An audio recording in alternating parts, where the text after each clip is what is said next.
Hai teman-teman semua, selamat malam, selamat bergabung di ibadah online ucapan syukur ulang tahun Fresh Community yang ke-72 tahun.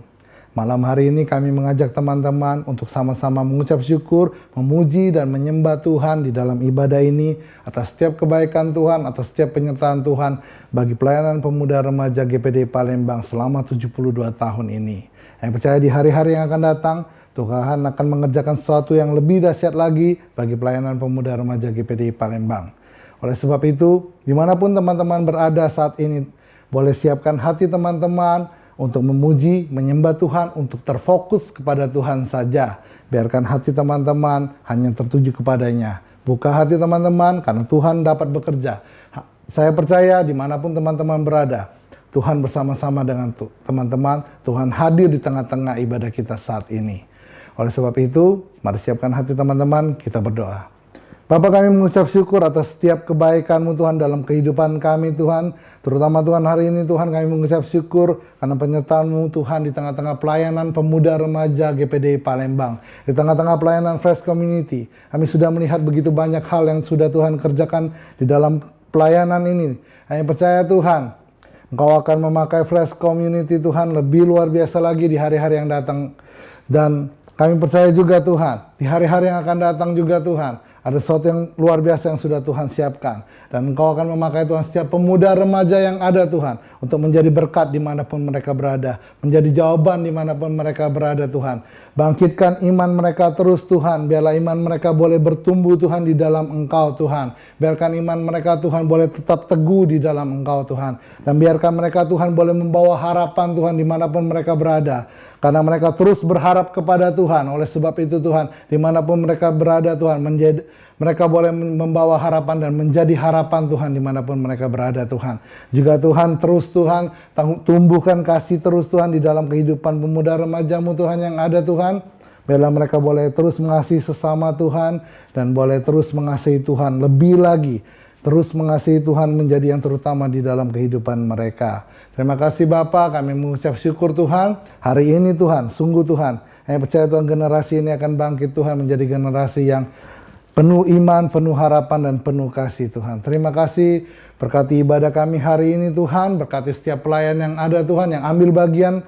Engkau berkati semua Tuhan. Dan Tuhan juga kami berdoa Tuhan buat firman yang akan disampaikan Tuhan. Kami percaya Tuhan, firman-Mu Tuhan akan bekerja dengan luar biasa Tuhan. Firman-Mu Tuhan akan menjadi jawaban Tuhan di tengah-tengah situasi yang sulit saat ini Tuhan. Kami percaya Tuhan, firman-Mu Tuhan akan membangkitkan iman kami Tuhan dan memberikan kami harapan. Dan buat kami mengasihi Engkau terus Tuhan. Terima kasih, bekerjalah Tuhan, jamah setiap hati yang mengikuti ibadah online ini Tuhan. Di dalam nama Tuhan Yesus Kristus kami berdoa, haleluya, amin.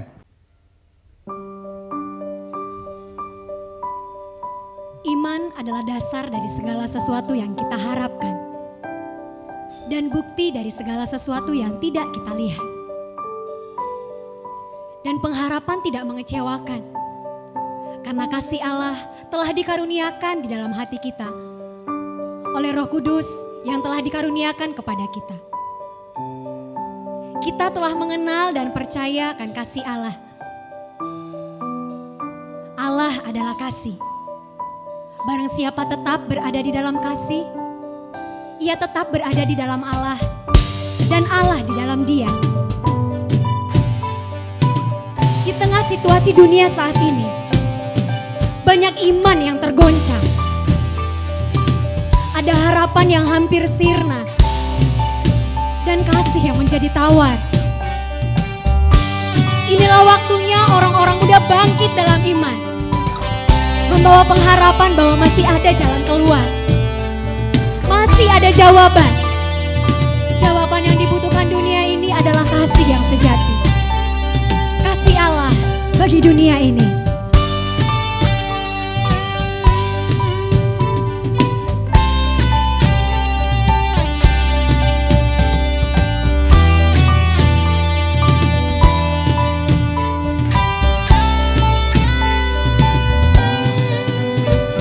Ku naikkan syukurku,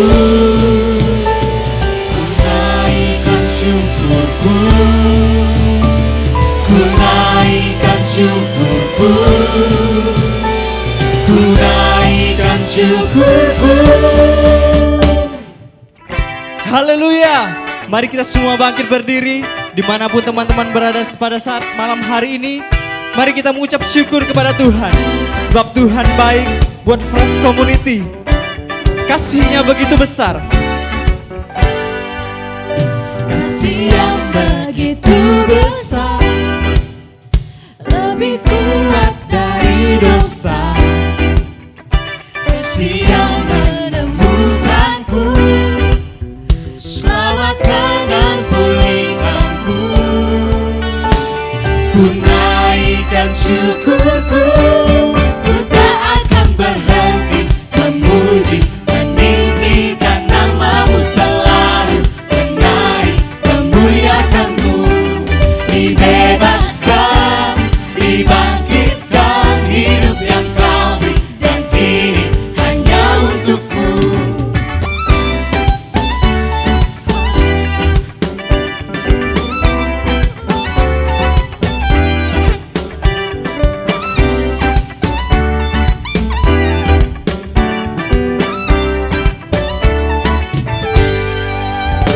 Kasih yang begitu besar, lebih kuat dari dosa. Kasih yang menemukanku, selamatkan dan pulihkanku. Ku naikkan syukurku, ku tak akan berhenti memuji, meninggikan nama-Mu selalu, menari, memuliakan-Mu. Dibebaskan, dibangkitkan, hidup yang Kau beri, dan kini hanya untuk-Mu.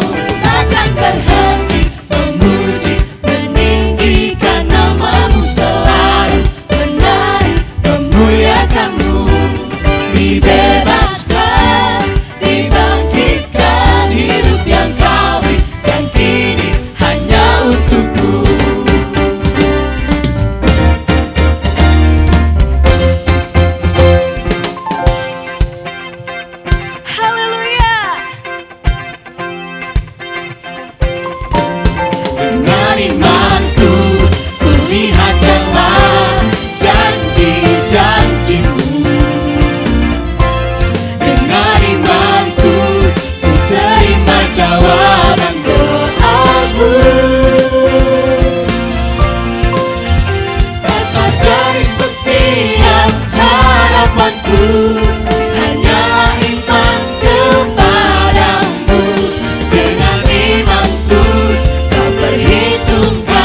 usai iman di dalamku, lindungiku dari segala, tak pernah ku ragu, kasih-Nya bersamaku, setia menjaga dengan kuasa mulia. Hanya di dalam nama-Nya Yesus, Dia sumber pengharapan di sepanjang hidupku. Hanya di dalam kuasa-Nya Yesus tersedia kemenangan bagiku selama-lamanya. Haleluya Tuhan. Mari sama-sama katakan kebenarannya. Kebenaran yang bebaskan, selalu berikanku kekuatan hadapi segala tantangan. Tak pernah ku ragu, kasih-Nya bersamaku, setia menjaga dengan kuasa mulia. Hanya di dalam nama-Nya Yesus, Dia sumber pengharapan di sepanjang hidupku. Hanya di dalam kuasa-Nya pasti tersedia kemenangan bagiku selamanya.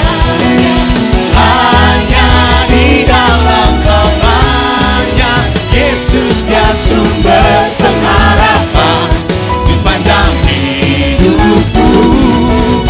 Hanya di dalam kuasa-Nya pasti tersedia kemenangan bagiku selama-lamanya. Dalam nama-Nya ada pengharapan, dalam kuasa-Nya kemenangan. Dalam nama-Nya ada pengharapan, dalam kuasa-Nya kemenangan. Haleluya. Haleluya. Haleluya.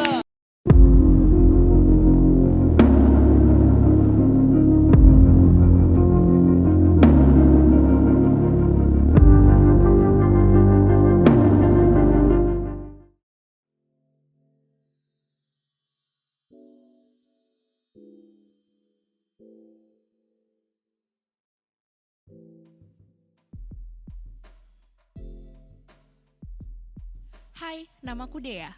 Aku adalah seorang mahasiswi arsitektur tingkat akhir yang lagi sibuk nyusun skripsi nih. Kebayang kan seberapa repot dan sibuknya? Dan ini ceritaku.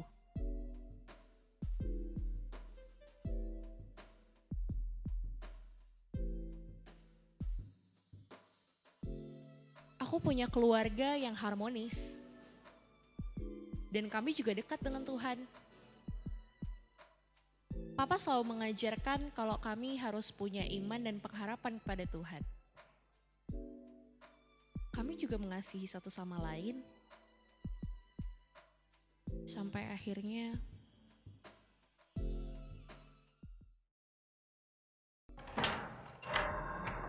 Terima kasih Pak atas bimbingannya, permisi.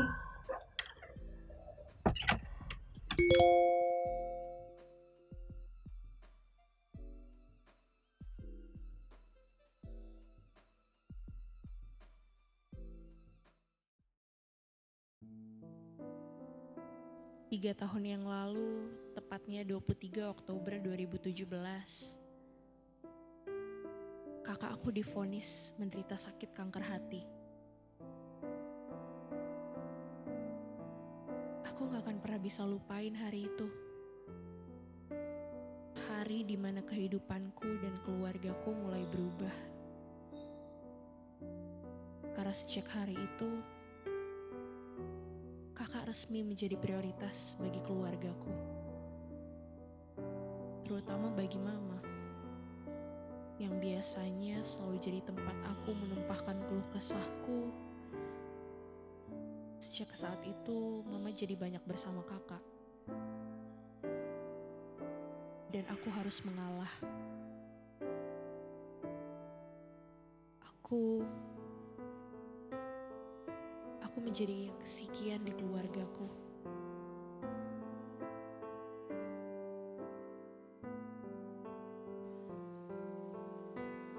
Ini papaku. Papaku hanyalah seorang pegawai kantor biasa yang penghasilannya pastinya nggak cukup untuk mencukupi semua pengeluaran keluarga kami. Apalagi ditambah biaya pengobatan kakak.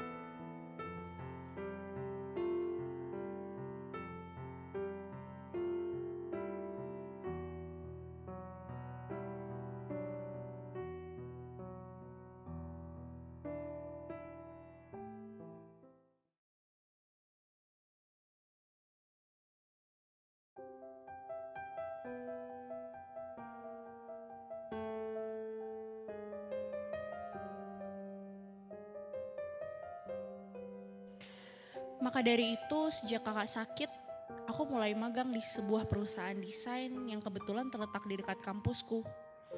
Meskipun penghasilanku tak sebesar pegawai tetap, tapi paling enggak aku masih bisa mengurangi beban keluarga dengan bayar uang kuliah sendiri dan bantu sedikit-sedikit pengobatan kakak.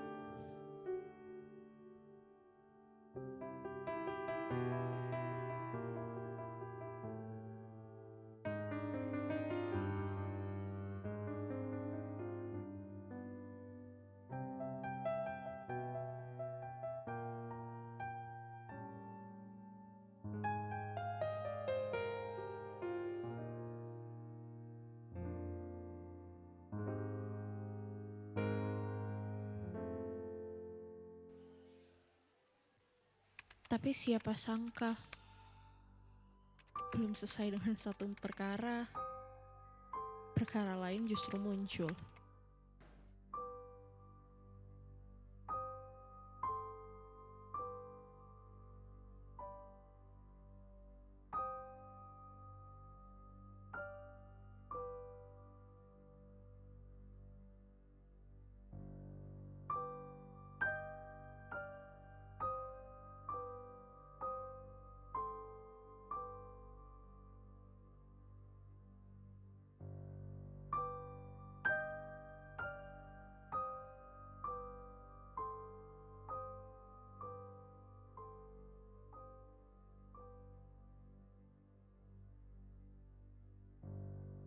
Dev, menurut kamu bos kita nggak adil banget gak sih? Kenapa, Dev? Ya menurut kamu aja, kita udah kerja keras untuk proyek besar ini selama 2 bulan. Tapi justru kita yang dipecat. Kamu lihat senior-senior kita, emang mereka dipecat? Kan enggak. Ya udahlah, semua kan ada maksud Tuhan. Percaya aja, Tuhan pasti punya rencana yang lebih baik. Aja nggak adil. Yaudahlah, Dev, kita balik aja yuk. Yuk.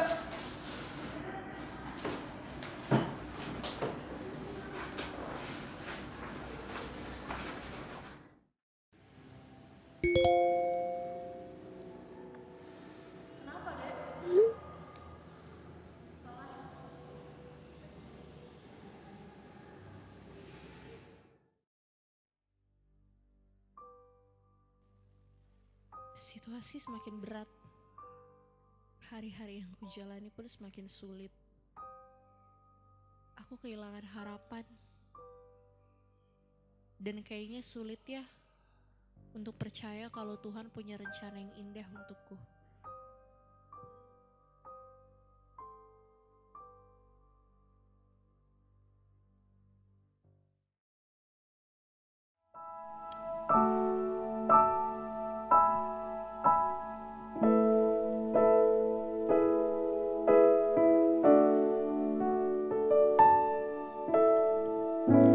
Sungguh tak dapat ku mengerti,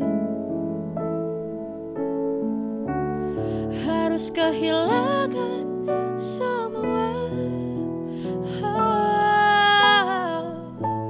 Setelah semua yang ku lakukan, Justru aku tersingkir.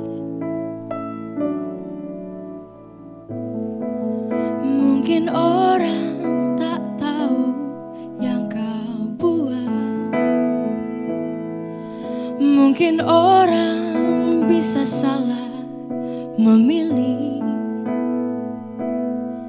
Namun orang sepertimu kan tetap bisa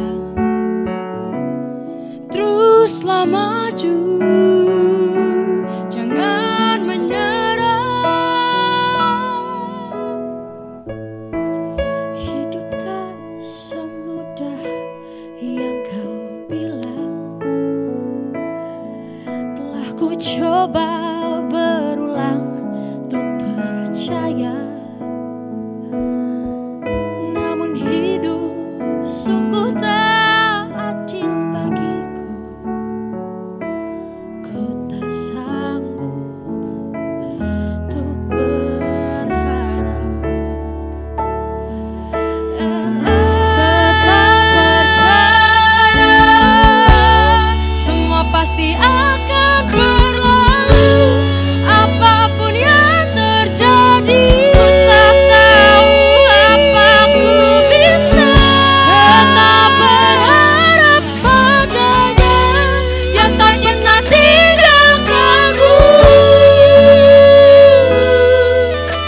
Percayalah, haruskah percayalah, haruskah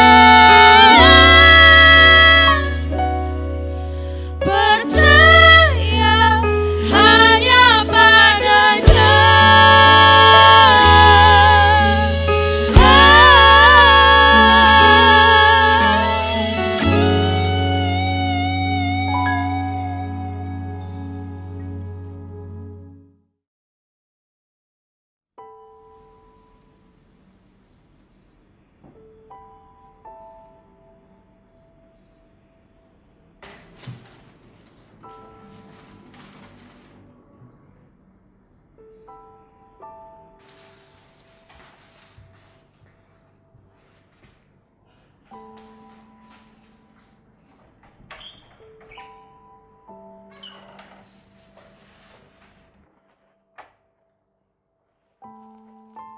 Ma, ini obatnya.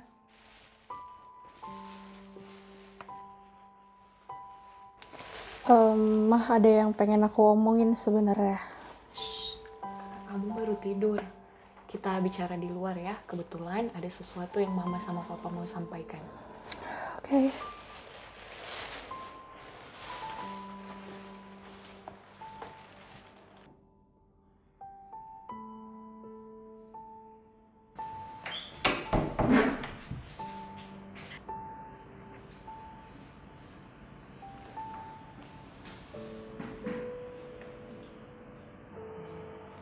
Dea, gimana skripsi kamu, Nak?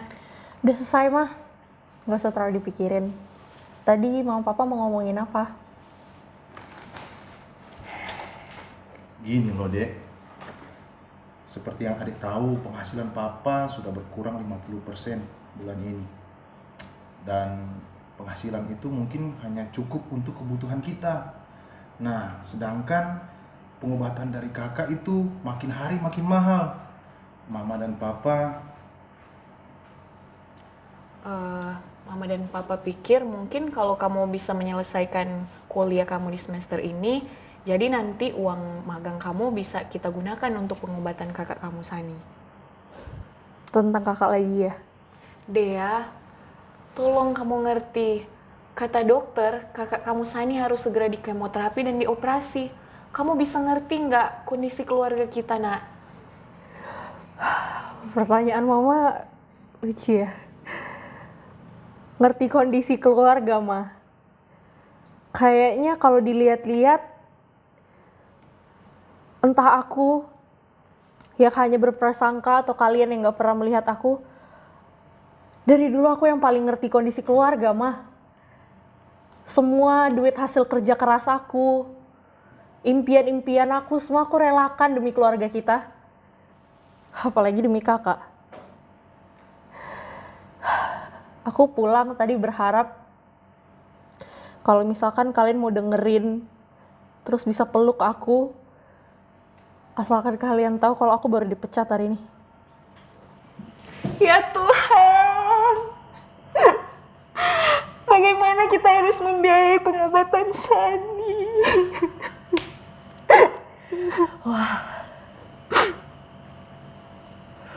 Mama masih mikirin kakak ya? Nggak kepikiran tentang aku, mah. Dea, kamu harus dengerin mama kamu. Bagaimanapun juga si Sani itu kakak kamu. Dan bagaimanapun juga kita semua berharap untuk kesembuhannya. Berharap, Pak. Semua hasil kerja keras aku selama ini, semua untuk kakak. Bahkan kayaknya aku nggak inget loh kapan aku pernah nikmatin hasil kerja keras aku sendiri. Dan satu hal yang kalian nggak tahu, dari kecil aku punya cita-cita kalau aku harus pergi kuliah keluar. Tapi lagi-lagi, semuanya harus sirna. Karena siapa? Karena kakak. Dea, kamu mulai keterlaluan. Kalian keterlaluan sama aku. Pak Dea, cukup. Mama, dia yang keterlaluan. Dia Sani. Ini hasil kerja keras aku. Ya, nggak seberapa sih. Namanya juga dipecat. Nggak akan banyak. Tapi ya paling nggak bisa bantu keluarga inilah. Dan maaf tapi kayaknya ini terakhir kali aku bisa kasih bantuan ke keluarga ini. Kayaknya pengorbanan aku udah cukup ya selama ini. Udah saatnya kayaknya aku lepas dari keluarga ini. Supaya aku bisa menikmatin kehidupan aku sendiri. Dan kakak, tentang kesembuhan kakak.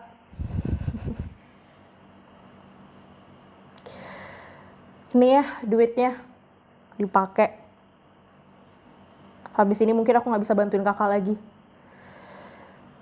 Lagian untuk apa sih? Untuk apa aku harus berharap lagi dan beri bantuan lagi untuk kesembuhan orang yang hanya jadi beban hidup aku? cukup ya. Papa, sudah cukup.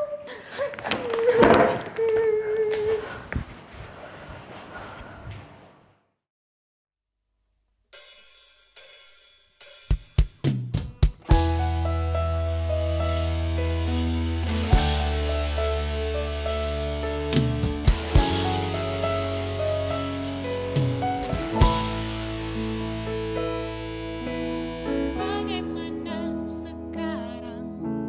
Apa yang ku buat? Kalian tak mungkin mengerti. Memaksaku memilih satu dari dua. Bagaimana mungkin ku bisa?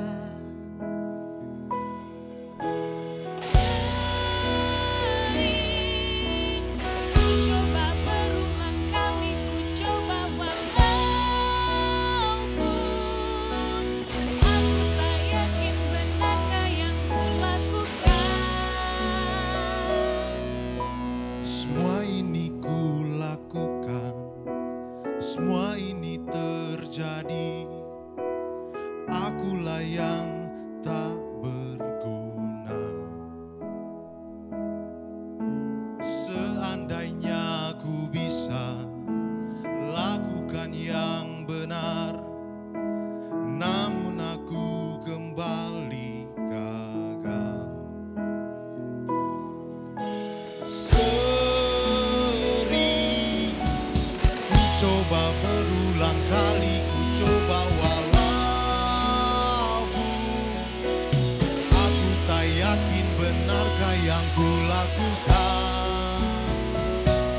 Apa yang harus ku buat? Aku sungguh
Dewo nggak pernah ngirimin ini. Apa jangan-jangan kakak?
Dea, ini ada surat dari kakak kamu Sani buat kamu, nak.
Dear Dea, terima kasih sudah mengorbankan banyak hal buat kakak. Maaf kalau keberadaan kakak sepertinya menghalangi mimpi dan harapan kamu. Kakak mempunyai iman bahwa Tuhan memegang dan merancangkan masa depan Dea. Kakak sungguh berharap bahwa harapan Dea untuk melanjutkan S2 di luar negeri dapat terwujud. Dea makasih ya, karena sudah menyayangi kakak. Kakak gak tahu berapa banyak waktu yang tersisa untuk kita habiskan bersama. Tetapi apapun yang terjadi pada kakak nantinya, kakak percaya itu semua adalah rencana Tuhan yang terbaik. Dan kakak berharap kalian semua juga percaya akan hal itu. Selama kakak sakit, kakak melihat Tuhan membuat hubungan kasih kita sekeluarga semakin erat. Oh iya, kakak sudah mengirimkan esai kamu ke universitas yang kamu idam-idamkan. Kakak yakin kamu pasti diterima. Dia jangan sedih lagi ya. Dia adalah adik terhebat, terkuat, pokoknya yang terbaik di dunia. Kakak sayang sama dia.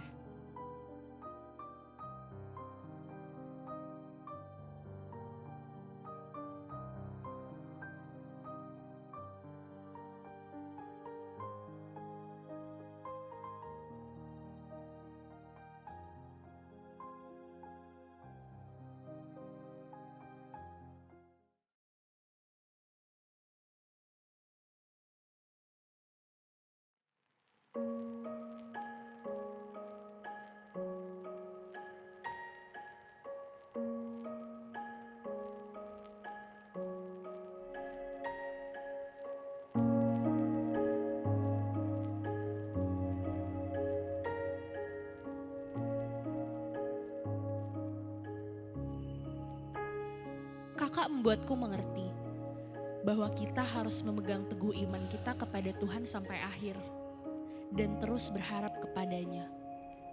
Karena Dia merancangkan yang terbaik bagi kita. Bahkan kakak juga mengajarkanku tentang kasih yang sesungguhnya.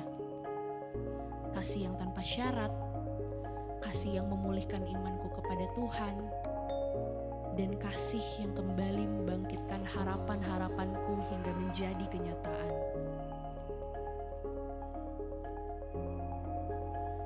Demikianlah tinggal ketiga hal ini, yaitu iman, pengharapan, dan kasih. Dan yang paling besar di antaranya ialah kasih.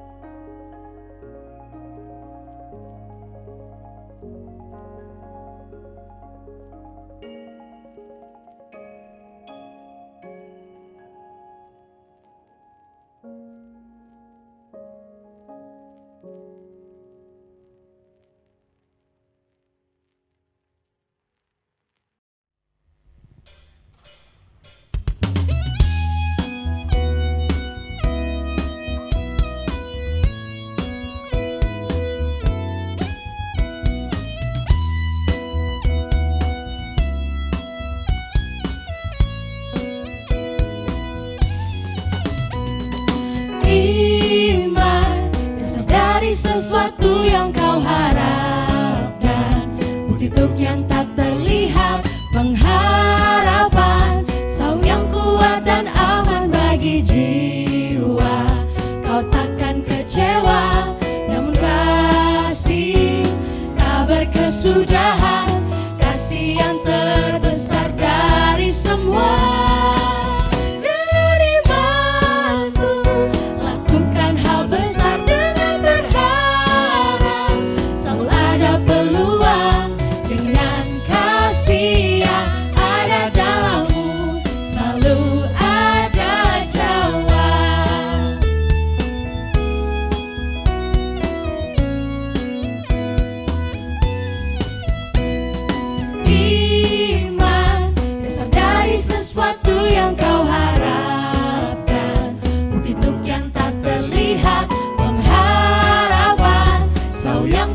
Dan aman bagi jiwa. Kau takkan kecewa, namun kasih tak berkesudahan, kasih yang terbesar dari semua. Dengan imanmu lakukan hal besar, dengan berharap selalu ada peluang. Dengan kasih yang ada dalammu selalu ada jawab. Dengan kasih yang ada dalammu selalu ada jawab.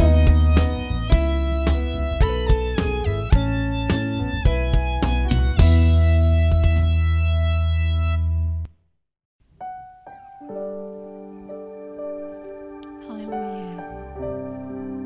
Engkau yang kami percaya Tuhan. Haleluya. Engkau Tuhan kami yang besar. Terima kasih Tuhan buat penyertaan-Mu dalam kehidupan kami. Haleluya. Ku hidup karena percaya. Ku hidup karena percaya. Kau yang berjanji setia, pengharapanku selalu ada di dalam-Mu.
Haleluya. Engkaulah harapan kami Tuhan. Tidak ada sesuatu yang Tuhan janjikan tidak akan terjadi. Segala sesuatu yang Kau janjikan pasti akan terjadi dalam hidup kami. Terima kasih Tuhan, sebentar kami akan mendengarkan firman-Mu, berbicaralah, urapi hamba-Mu, urapi kami semua. Kami siap diberkati, mengucap syukur dalam nama Tuhan Yesus, haleluya. Dan semua yang siap diberkati sama-sama katakan, amin, haleluya. Sebelum kalian duduk di tempat masing-masing, katakan bahwa aku akan diberkati. Haleluya, puji Tuhan. Pada saat ini kita akan berbicara tentang iman, pengharapan dan kasih. Banyak orang berbicara tentang kasih, seperti apa itu kasih, tetapi banyak orang yang bingung apa sebenarnya kasih itu. Demikian juga dengan gereja yang ada di Korintus. Tentunya mereka akan tahu, ingat Yohanes 3 ayat yang ke-16, begitu besar kasih Allah akan dunia ini sehingga Dia mengaruniakan anaknya yang tunggal. Supaya barang siapa percaya tidak binasa melainkan beroleh hidup yang kekal. Bahkan Rasul Yohanes juga dalam 1 Yohanes pasal yang ke-4 ayat yang ke-10, dan ini pasti diketahui oleh kita semua dan juga jemaat yang ada di Korintus pada waktu itu. Inilah kasih itu. Bukan kita yang mengasihi Allah, tetapi Allah yang telah mengasihi kita dan yang telah mengutus anaknya sebagai pendamaian bagi dosa-dosa kita. Pada awalnya mereka tahu, pada awalnya kita paham apa itu kasih. Tetapi setelah sekian lama ikut Tuhan, ternyata mereka melupakan apa itu kasih.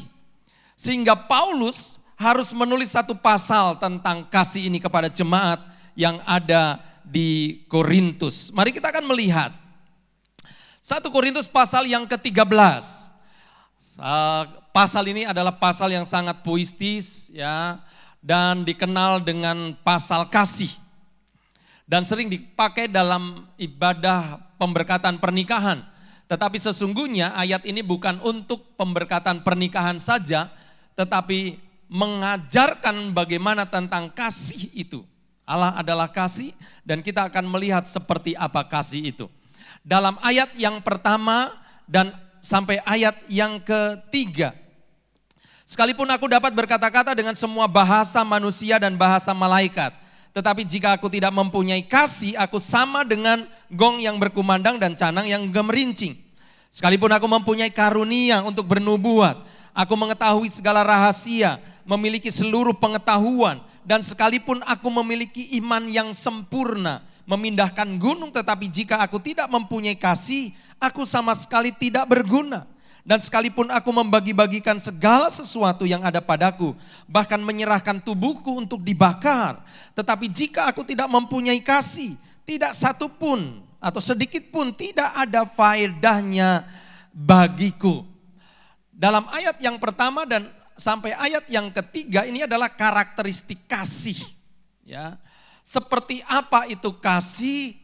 Dan di sini ada kualitas-kualitas di mana kasih itu melebihi daripada segala sesuatunya. Melebihi daripada semua karunia-karunia yang dimiliki oleh jemaat yang ada di Korintus pada waktu itu. Kalau mundur satu ayat di dalam pasal yang ke-12 ayat yang ke-31 dikatakan, jadi berusahalah untuk memperoleh karunia-karunia yang paling utama dan aku menunjukkan kepadamu jalan yang lebih utama lagi. Ada sesuatu yang melebihi daripada karunia, kemampuan, talenta, semua yang kita miliki. Tetapi ada hal yang semuanya akan menjadi kosong, semuanya akan menjadi sia-sia, semuanya tidak berguna kalau kita tidak memiliki kasih. Itu kualitas kasih. Nah, seperti apa kasih itu sebenarnya? Mari kita melihat di dalam ayat yang keempat sampai ayat yang ketujuh. Kasih itu sabar, kasih itu murah hati, ia tidak cemburu, ia tidak memegahkan diri dan tidak sombong. Ia tidak melakukan yang tidak sopan dan tidak mencari keuntungan dari diri sendiri. Ia tidak pemarah, tidak menyimpan kesalahan orang lain. Ia tidak bersukacita karena ketidakadilan, tetapi ia bersukacita karena kebenaran. Ia menutupi segala sesuatu, percaya segala sesuatu, mengharapkan segala sesuatu, sabar menanggung segala sesuatu. Menarik dalam ayat-ayat ini tentang definisi kasih, khususnya di dalam ayat 4 sampai ayat yang ke-7, dimulai dengan kasih itu sabar. Paulus bisa saja menulis kasih itu murah hati, kasih itu sabar. Tetapi tidak demikian. Dikatakan kasih itu sabar dalam bahasa Inggris ditulis dengan suffering long. Dua kata yang dalam bahasa Yunani memakai dua kata yang artinya panjang, bukan panjang sabar tetapi panjang dan marah. Apa maksudnya? Apakah kalau kita mencintai seseorang itu berarti kita berhak marah kepadanya dengan waktu yang lama? Tidak demikian. Ya, kadangkala kalau orang mengasihi seseorang, dia ingin menguasai seseorang dan tidak boleh orang itu melakukan ini dan itu dan sebagainya. Tetapi yang dimaksudkan bukan mencintai berarti marah yang lama, tetapi ayat ini berbicara begini, ya, suffered long ini artinya membutuhkan banyak hal untuk membuat orang yang mengasihi itu menjadi marah. Jadi bukan karena hal sepele orang itu menjadi marah, tetapi harus banyak hal yang dialami oleh orang yang mengasihi itu sampai orang itu menjadi marah. Itulah sabar. Ya, suffered long. Mereka akan banyak menderita. Orang yang mengasihi itu akan banyak menderita. Pasal 13 dari 1 Korintus itu adalah terjemahan dari Paulus untuk Yohanes 3 ayat 16. Seperti apakah kasih itu? Seperti apa yang dirasa Yesus, yang dialami Yesus, dan yang dilakukan oleh Yesus. Dan kita akan melihat bersama-sama supaya kita tidak hanya tahu tentang apa itu kasih, tetapi kita juga bisa melakukan hal yang sama. Ya, banyak penderitaan sebelum seseorang yang mencintai itu akan menjadi marah. Jadi jika saudara mengasihi seseorang, maka akan ada banyak penderitaan yang akan membuktikan apakah kita benar-benar mengasihi orang itu. Kadangkala orang yang paling dekat, orang yang paling kita kasihi, itulah yang paling gampang untuk membuat kita kesal. Rasul Petrus, dia menulis dalam 1 Petrus pasal yang keempat ayat yang pertama. Jadi karena Kristus telah menderita penderitaan badani, kamu pun harus juga mempersenjatai dirimu dengan pikiran yang demikian. Karena barang siapa telah menderita penderitaan badani, ia telah berhenti berbuat dosa. Kristus menderita penderitaan badani itu bukan karena dia melakukan kesalahan, tetapi karena dia mencintai kita. Dan seperti yang dialami dan dilakukan oleh Yesus, Petrus katakan, hendaklah engkau mempersenjatai dirimu, memperlengkapi dirimu untuk menghadapi segala sesuatunya. Jika engkau ingin mengasihi seseorang, engkau harus siap untuk menderita bagi orang itu. Itulah yang kita dapatkan dari Tuhan. Dan itulah juga yang orang harapkan, Tuhan harapkan dari kita. Ada seorang aktor yang memerankan Yesus dalam penyaliban. Ya, dia memikul salib, lalu kemudian di jalan Via Dolorosa ada orang-orang yang mengolok dia. Tetapi ada seorang yang benar-benar membuat dia kesal. Mengeluarkan kata-kata yang membuat dia marah. Akhirnya orang ini tidak tahan, dia lemparkan salib, dia kejar orang itu, dia pukul orang itu. Padahal dia sedang memerankan Yesus. Sutradara panggil dia, enggak boleh begitu. Memang orang itu sengaja untuk membuat engkau marah. Tetapi engkau tidak boleh memukul dia. Oke, beri aku kesempatan. Lalu dilakukanlah syuting lagi.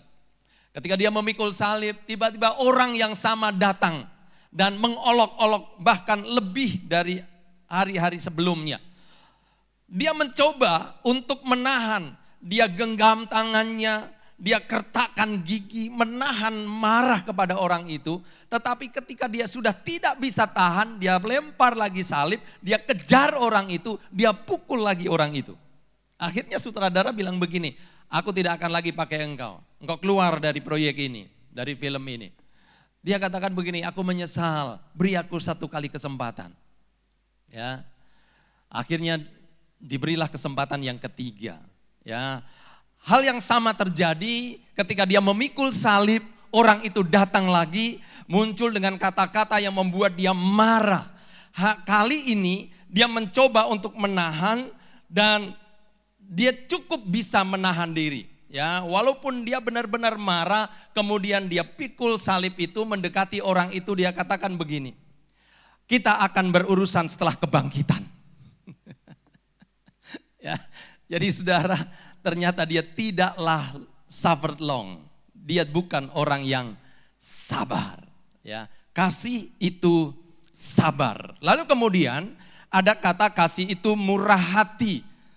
Murah hati itu apa yang dimaksudkan dengan murah hati? Dalam Matius pasal yang ke-6 di sana ditulis tentang berbahagialah orang yang mempunyai hati yang murah atau yang memiliki kemurahan karena dia akan diberi kemurahan. Kemurahan yang dimaksudkan adalah memberi yang tidak layak diterima.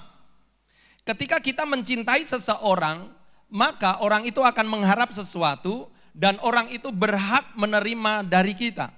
Tetapi murah hati berbicara tentang melakukan yang tidak layak dia terima. Artinya ketika hal yang pertama, ketika orang yang kita cintai membuat kita kesal, ketika kita mencintai seseorang dan membuat kita menderita, maka seharusnya kita bisa melakukan, yaitu kita membalas hal itu. Ketika kita menderita, orang itu juga harus menderita. Tetapi tidak demikian yang dilakukan Yesus, yang diajarkan Yesus tentang kasih, yang diterjemahkan oleh Paulus dalam pasal ini, bahwa kemurahan hati itu adalah ketika manusia berdosa, maka Yesus mengampuni orang yang berdosa itu. Sekalipun orang itu tidak sadar juga, sekalipun orang itu bikin kesal lagi sama seperti kita, walaupun kita sudah anak Tuhan, walaupun kita sudah pelayani Tuhan, tapi kadangkala kita bikin kesal Tuhan. Tetapi Tuhan tidak langsung menceraikan kita dengan kasihnya. Udah aku gak mau lagi mengasihi engkau. Tidak. Tetapi dia sabar dan dia murah hati. Pemberontakan kita dibalas dengan penderitaan bahkan kematiannya supaya kita menjadi selamat. Itu murah hati. Ada seorang pria ketika dia sedang mengendari mobil tiba-tiba ada mobil di belakangnya ngebut dan menyerempet mobilnya. Lalu dia klakson dan dua-duanya minggir, ya. Dan ternyata orang itu adalah seorang wanita. Ya, seorang wanita ketika dia keluar dari mobilnya, wanita udah langsung nangis, langsung minta maaf kepada dia, Pak, maaf, ini kesalahan saya. Ini adalah mobil baru yang dibelikan oleh suami saya. Saya salah, saya mengaku salah. Tetapi saya juga tidak tahu bagaimana saya harus menghadapi suami saya. Melihat sang lawannya ini, ya, ibu ini menyatakan kesalahannya, mengakui, maka sang pria ini dia kasihan juga. Lalu dia katakan, baik Bu, saya tidak akan perkarakan, tetapi mari kita tukar identitas. Ya, tukar identitas satu kali mungkin ada perlu. Dan ketika wanita ini mengeluarkan dompetnya, ya, kemudian dia mengambil sesuatu, ada satu benda seperti kertas keluar dari dompetnya, dan itulah yang pertama kali jatuh. Dan ketika dilihat itu tulisannya adalah ternyata tulisan suaminya. Dia katakan di dalam kertas itu, jika terjadi kecelakaan engkau harus ingat bahwa yang aku cintai adalah engkau, bukan mobil ini. Ini yang ingin disampaikan oleh Rasul Paulus, bahwa ketika kita atau orang yang kita kasihi melakukan kesalahan, maka kita yang mengasihi harus tetap mengatakan bahwa kita mengasihi orang itu, sekalipun dia melakukan pelanggaran atau kesalahan. Ya, nah, kasih jenis inilah yang akan menyelamatkan orang. Ya, cerita atau kisah drama yang kita lihat bersama-sama itu jelas bahwa kasih itu bisa memulihkan hati seseorang. Kasih itu bisa membuat hati yang marah, orang yang dipenuhi dengan kemarahan itu bisa bertobat, bahkan bisa dipulihkan. Ada satu cerita tentang retreat dari anak-anak muda di satu gereja. Ya, di waktu senggang mereka main pingpong atau main tenis meja, dan hanya main-main, tetapi karena serunya seperti kompetisi antara dua pihak yang saling mendukung dan cukup bukan hanya rame tetapi panas. Pada waktu 3 poin terakhir sebelum selesai pertandingan, tiba-tiba ada seorang gadis, ya, seorang remaja putri, dia datang lalu tiba-tiba mengambil bola dan lari. Sang youth pastor atau pendeta yang bertanggung jawab di pelayanan kaum muda, dia hampir marah sekali karena ketika ada ketegangan dan sukacita, tiba-tiba anak ini mengganggu, membuat kerusuhan. Lalu ketika dia hendak berteriak, dia hendak marah, dia hendak kejar anak itu, tiba-tiba dia ingat akan ayat-ayat ini. Di dalam pasal yang ke-13 ayat 4-5, kasih itu sabar, kasih itu murah hati, tidak cemburu, tidak memegahkan diri, tidak sombong, tidak melakukan yang tidak sopan, tidak mencari keuntungan diri sendiri, dan seterusnya. Dan ketika dia ingat itu, akhirnya dia katakan, aku harus mengasihi anak itu. Lalu dia datangi anak itu dengan lembut, dengan meminta dengan sangat hormat, ya, merendahkan hati, lalu minta kepada gadis kecil itu, ya. Dan teman-teman yang lain yang sementara main lalu yang hampir marah itu tahu seperti apa keadaannya, dan mereka sama-sama bercanda, ya, membuat sebuah guyonan, lucunan. Ini tidak marah tetapi membuat anak ini menjadi cooling down, tidak merasa, tidak menghakimi, tetapi justru dibuat main-main seperti itu, ya. Dibuatlah mereka sesuatu yang bisa meneduhkan, dan pada akhirnya karena melihat mereka tidak marah tetapi justru mengajak dia bercanda, lalu dia memberikan bola itu kepada sang pendeta muda. Dan pada waktu ada film tentang penginjilan ditayangkan, di akhir daripada film itu ada tantangan. Ternyata gadis ini bersama dengan 6 temannya itu maju dan mereka bertobat. Malam harinya ada malam kesaksian, lalu dia berkata begini, saya dari keluarga yang non-Kristen dan saya tidak pernah belajar tentang seperti apa itu mengasihi. Saya hanya dengar tentang gereja, saya diajak di sini dan saya mencoba untuk membuat kegaduhan, kerusuhan. Saya mencoba memancing kemarahan mereka, lalu ditunjuklah teman-teman yang main tadi, tetapi ternyata di sini berbeda. Mereka bukannya marah, tetapi mereka justru bersahabat dengan saya, dan saya memutuskan untuk mengikuti Tuhan karena saya ingin memiliki apa yang mereka miliki. Kasih yang demikianlah, kasih yang rela berkorban, kasih yang memberi yang seharusnya tidak layak untuk diterima seseorang, itulah yang akan menyelamatkan orang. Itulah yang dilakukan Yesus kepada kita dan yang dituntut dari kita untuk kita lakukan. Ayat yang ke-6, ya. Ayat yang ke-6, ia tidak bersukacita karena ketidakadilan tetapi karena kebenaran. Kadangkala orang berkata tidak jujur atau berbohong karena ingin memberikan kesan baik terhadap orang itu, ya. Kalau kita mengasihi seseorang biasanya kita memakai topeng gitu, ya, supaya orang itu kesannya baik pada kita. Ketika kita tidak bisa berjujur terhadap seseorang karena kita tidak mau menyinggung orang itu. Tetapi apa yang dilakukan Yesus adalah dia mengatakan apa saja yang harus dikatakan. Ketika dia harus mengatakan bahwa kamu berdosa, Paulus katakan kepada orang-orang di Korintus, kamu berdosa dan kamu akan masuk neraka.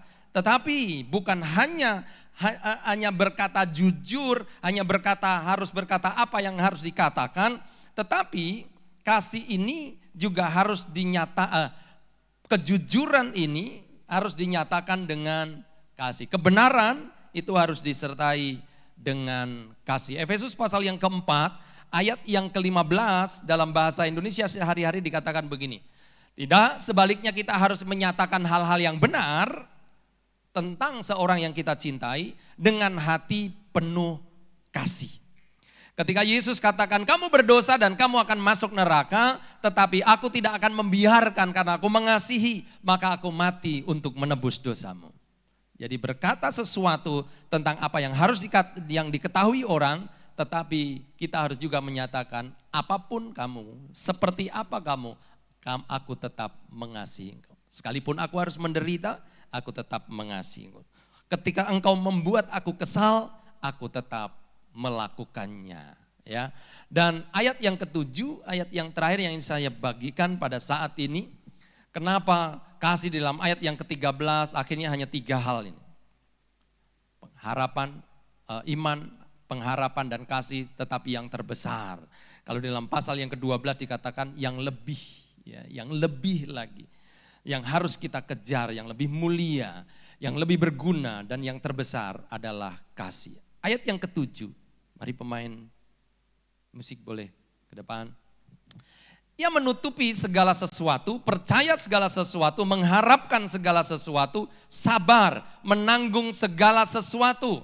Kasih itu tidak pernah menyerah.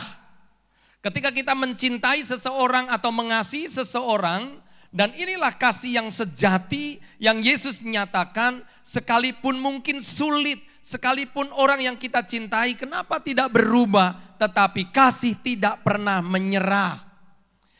2 Petrus pasal yang ketiga ayat yang ke-9, Tuhan tidak lalai menepati janjinya sekalipun ada orang yang menganggapnya sebagai kelalaian, tetapi ia sabar terhadap kamu karena ia menghendaki supaya jangan ada yang binasa, melainkan supaya semua orang berbalik dan bertobat. Ayat ini mengatakan seolah-olah Yesus lamban, sepertinya tidak tegas, sepertinya janjinya itu diulur-ulur, tetapi sebenarnya Tuhan sedang menyatakan kesabarannya, kemurahannya, karena Dia ingin orang yang Dia kasihi sekalipun mereka melakukan kesalahan, tetapi Tuhan ingin menutup dengan kasih setia Tuhan. Dia ingin membuat orang yang Dia kasihi itu berubah. Dan bukan hanya berubah, tetapi ketika mengasihi berarti juga percaya kepada orang itu. Bukan percaya sekarang, tetapi percaya bahwa akan ada sesuatu yang lebih baik. Orang itu bisa menjadi orang yang lebih baik. Demikian juga mengharapkan segala sesuatu. Mungkin kita tidak bisa melihat perubahan dari orang-orang yang kita cintai. Tetapi ada pengharapan. Ketika kita mengasihi, maka kita harus tetap mengharapkan orang itu akan menjadi orang yang lebih baik ketika kita cintai. Demikian juga kasih menanggung segala sesuatu dengan sabar. Mungkin tidak mudah mencintai, tetapi sabarlah. Karena pada akhirnya ya, kasih itu selalu benar. Pada akhirnya kasih itu akan membuktikan bahwa apa yang Tuhan katakan itu akan digenapi. Kenapa? Karena kasih adalah Allah dan Allah adalah kasih. Saya tutup dengan sebuah cerita. Ada satu anak sekolah di sekolah dasar SD, dia mengalami sakit kanker dalam stadium yang parah dan dia harus dirawat, dia harus dikemo, akhirnya dia mengalami kerontokan rambut, semua rambutnya gugur dan kawan-kawannya begitu mengasihi dia, tetapi bagaimana caranya ketika berbicara sulit dihubungi, sulit diajak bicara, sulit untuk bisa tersenyum karena dia tahu bahwa waktunya, usianya, umurnya itu tidak akan panjang. Lalu salah seorang dia mendapatkan sebuah ide. Dia tulis surat kepada teman-temannya, dia tulis surat kepada orang tua dari teman-temannya. Lalu pada satu hari mereka semua datang ke rumah sakit. Mereka ingin melakukan sesuatu yang membuat kejutan kepada anak ini, memberikan semangat kepada anak ini. Apa yang mereka lakukan? Semua anak laki-laki mencukur gundul kepalanya. Mereka mau berkorban supaya orang yang dikasih itu merasa bahwa mereka tidak sendirian. Kasih tidak akan pernah menyerah. Karena pada akhirnya yang terbesar adalah kasih. Haleluya. Haleluya. Kita menyanyikan pujian.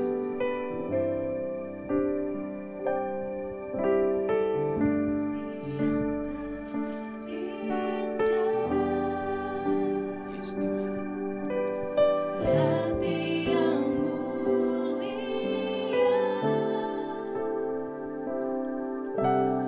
hanya ku temukan di dalam-Mu, Yesusku.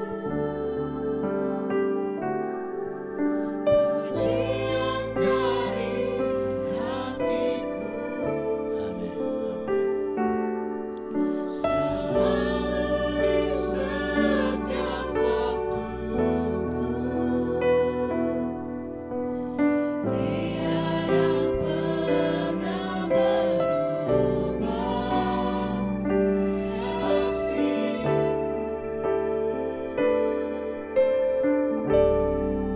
Karya terbesar dalam hidupku, pengorbananmu yang selamatkanku.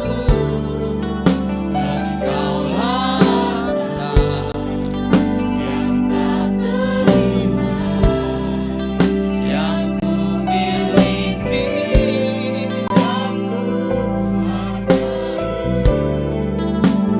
Yesus, Engkau ku kagumi. Kasih adalah yang terbesar. Firman Tuhan sudah datang kepada kita. Kita juga bisa sudah melihat drama. Kasih tidak mementingkan diri. Tetapi kasih adalah sesuatu yang rela berkorban. Kalaupun harus menderita, tetapi merupakan sebuah kebahagiaan kalau orang yang kita cintai akan menjadi orang yang lebih baik. Kalau orang yang kita kasihi adalah menjadi orang yang mereka mengalami sesuatu yang baik, dan itulah yang diajarkan oleh firman Tuhan pada saat ini. Itulah yang dilakukan oleh Yesus ketika mencintai kita. Dia berkorban, mati untuk kita.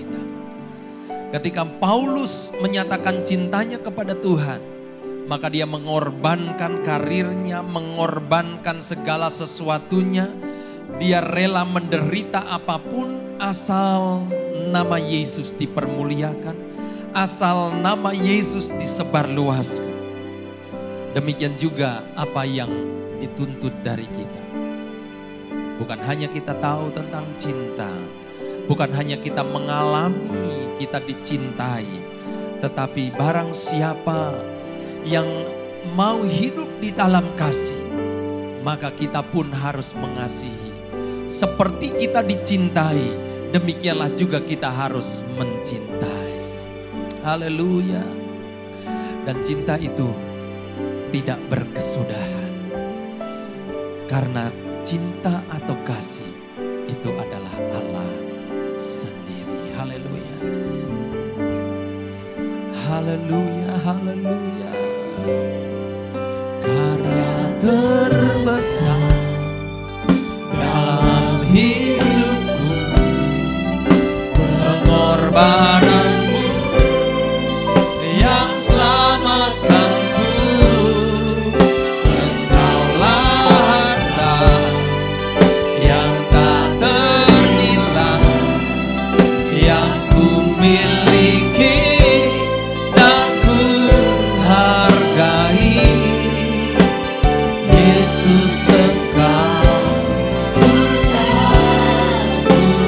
Yesus Engkau, Yesus Engkau, ku kagumi. Oh Yesus Engkau, ku kagumi. Haleluya. Mari kita angkat hati kita kepada Tuhan. Mari kita menikmati apa yang Tuhan sudah kerjakan, Tuhan sudah lakukan untuk kita. Sudah banyak kasih yang Tuhan curahkan dalam hidup kita. Bahkan sebelum kita mengenal Dia, Dia sudah mencurahkan kasih-Nya dengan mati di kayu salib untuk menebus dosa kita. Dan bagi kita yang sudah mengalami kasih Tuhan, yang sudah diselamatkan, yang sudah hidup di dalam kasih dan anugerah-Nya, adalah menjadi sebuah tanggung jawab bagi kita menyatakan ucapan syukur kita, menyatakan kekaguman kita akan apa yang Tuhan sudah lakukan, karya Tuhan bagi kita. Maka kita pun harus siap untuk mengasihi.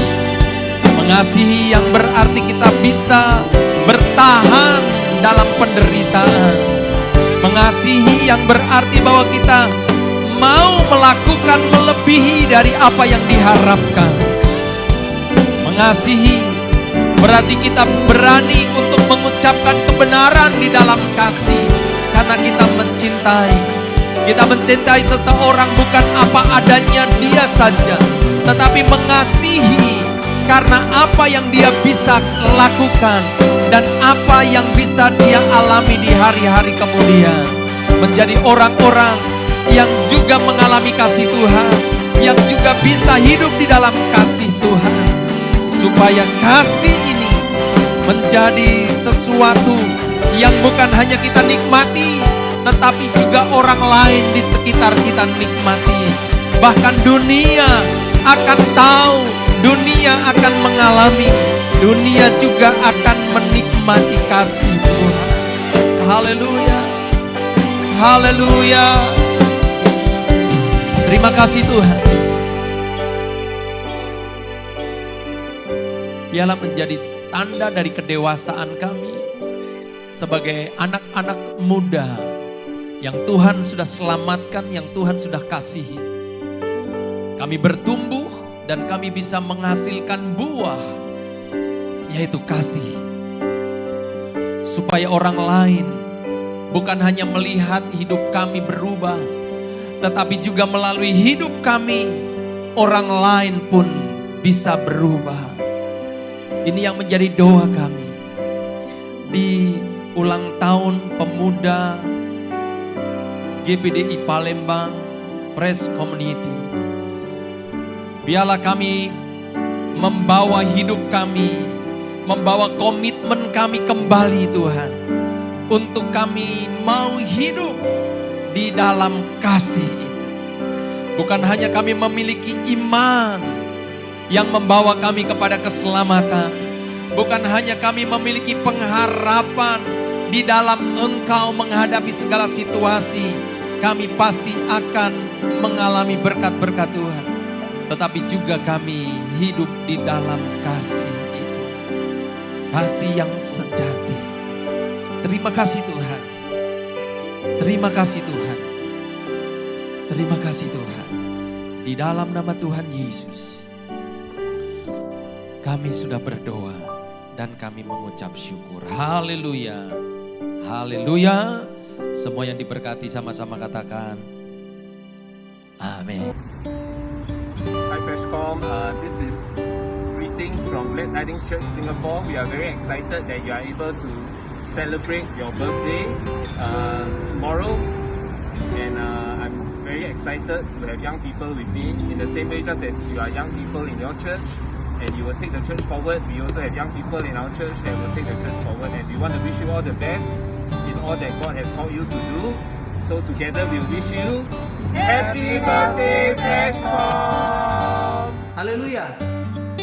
Saya mewakili komunitas Yobel Youth Bethlehem yang ada di Indralaya mengucapkan selamat ulang tahun yang ke-72 untuk Fresh Community.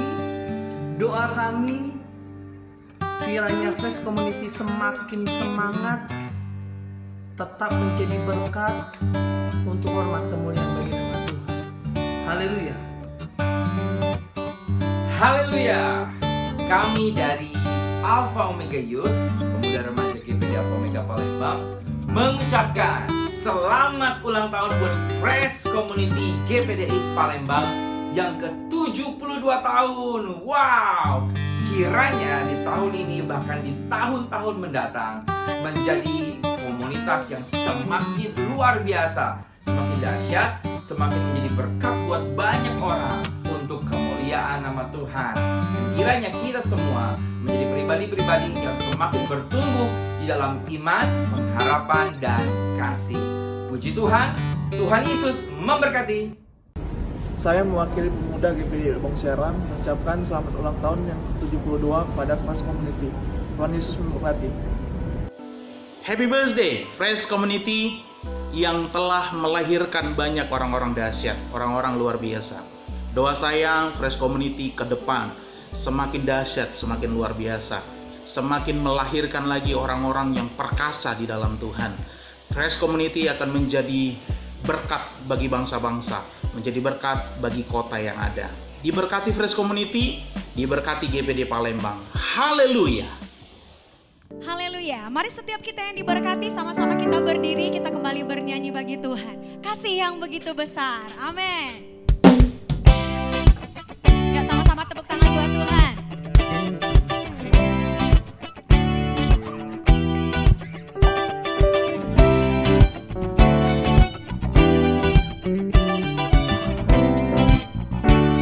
Sama-sama nyanyikan. Kasih yang begitu besar, lebih kuat dari dosa. Kasih yang menemukanku, selamatkan dan pulihkanku. Menaikkan syukurku, ku tak akan berhenti memuji, meninggikan namamu selalu, menarik, memuliakanmu. Dibebaskan, dibangkitkan, hidup yang kami dan kini hanya untukmu. Takkan berhenti memuji, meninggikan namamu selalu, menarik, memuliakanmu. Dibebaskan, dibangkitkan, hidup yang kami dan kini hanya untukmu.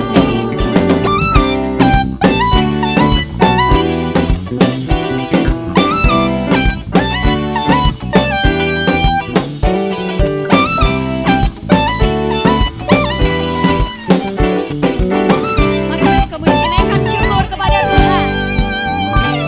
Ku naikkan syukurku, kami bersyukur. Ku naikkan syukurku, ku naikkan syukurku. Amin. Ku naikkan syukurku, takkan berhenti memuji, meninggikan namamu selalu, menarik, memuliakanmu. Dibebaskan, dibangkitkan, hidup yang kami dan kini hanya untukmu. Takkan berhenti memuji, meninggikan namamu selalu, menarik, memuliakanmu. Dibebaskan, dibangkitkan, hidup yang kami dan kini hanya untukmu. Hidup yang kami dan kini hanya untukmu. Hidup yang kami dan kini hanya untukmu. Mari kita angkat hati kita, tangan kita kepada Tuhan. Terima kasih Tuhan. Tuhan sudah menolong dalam ibadah kami. Kami percaya ada berkat-berkat yang luar biasa dari setiap kehidupan kami. Apa yang menjadi harapan kami, apa yang menjadi kerinduan kami. Kami percaya tidak akan pernah sia-sia harapan kami kepadamu. Karena kami pasti akan mengalami sesuatu yang dahsyat dari Tuhan. Terima kasih Tuhan. Dan pada akhirnya dengan penuh syukur kami akhiri ibadah ini di dalam nama Tuhan Yesus Kristus. Haleluya.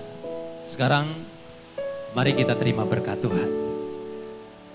Kiranya kasih dari Allah Bapa, anugerah, cinta kemurahan dari Tuhan kita Yesus Kristus, pertolongan, persekutuan, penghiburan dari Roh Kudus akan turun tinggal dan menyertai kita mulai saat ini, besok, dan sampai Maranatha. Tuhan Yesus datang kali yang kedua. Terimalah berkat dalam nama Tuhan Yesus Kristus. Haleluya, haleluya. Dan semua yang percaya, mari sama-sama katakan amin. Puji Tuhan, Tuhan memberkati.